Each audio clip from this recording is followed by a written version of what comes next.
عروج پہ تھی اور بارڈر کے جڑا ہوا علاقہ ہے ہمارا کتاب پیر پنجاب، دونوں ضلع کے اندر وہ سختی وہ پریشانی ہمارے لوگوں کو دیکھنی پڑتی تھی کہ وہاں پہ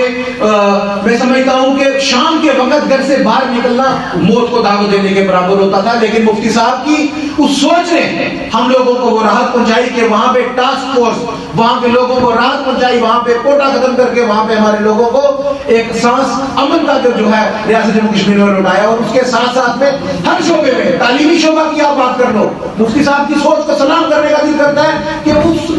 دور میں تعلیمی نظام بہتر کرنے کے لیے انہوں نے ہمیں یونیورسٹیز دی، جو ہمارے لوگوں کو جب پرائمری اسکول کے صرف کام تھے ہمیں یونیورسٹی دی۔ مفتی صاحب نے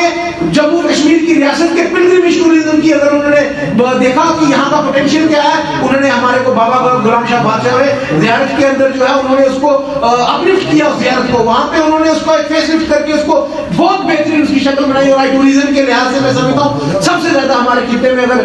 کہیں ہے ٹورزم تو وہ زیارت کے اوپر ہے۔ اور بھی کئی ایسے کام تھے مفتی صاحب کے اقدامات ہے رہبر تعلیم میں، روزگار کے لحاظ سے مفتی صاحب نے ہمیں کتنا کچھ کیا، میں صرف اتنا کہنا چاہتا ہوں، وقت کی قلت ہے۔ 7 جنوری 2016 جموں کشمیر کی ریاست کا سب سے جو جموں کشمیر کی عوام کے لیے بدقسمت دن تھا، جس دن جموں کشمیر کی ریاست نے نہ صرف ایک سیاستدان ایک لیڈر کھویا، ایک سٹیٹسمین کی شکل میں ہمارا جن کو ہمارے قائد مفتی محمد سعید صاحب کے نام سے لوگ جانتے ہیں وہ کھویا۔ میں اپنے خطے کی بات کروں، جس خطے سے میں آتا ہوں پیر پنجاب، ریاست جموں کشمیر کی تاریخ میں اگر سب سے زیادہ مشکل وقت، سب سے زیادہ پریشانی اور سب سے زیادہ پسماندگی اگر کسی علاقے میں دیکھی تھی تو وہ ہمارا خطہ پیر پنجاب تھا۔ مفتی صاحب ایک ایسی شخصیت ہے جنہوں نے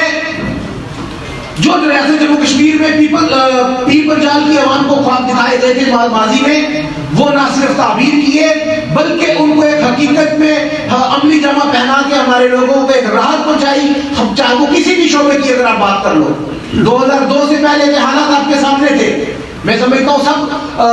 بخوبی جانتے ہیں، یہاں پہ سب ہم سے بڑے ہیں جنہوں اس تنظیم کے جدوجہد میں اپنا حصہ جنہوں نے ڈالا ہے، سب جانتے ہیں 2002 سے پہلے کے حالات ریاست جموں کشمیر کے کیا تھے، جموں کشمیر میں ملیٹنسی کتنی عروج پہ تھی، اور بارڈر کے جڑا ہوا علاقہ ہے ہمارا کتاب پیر پنجاب، دونوں ضلع کے اندر وہ سختی وہ پریشانی ہمارے لوگوں کو دیکھنی پڑتی تھی کہ وہاں پہ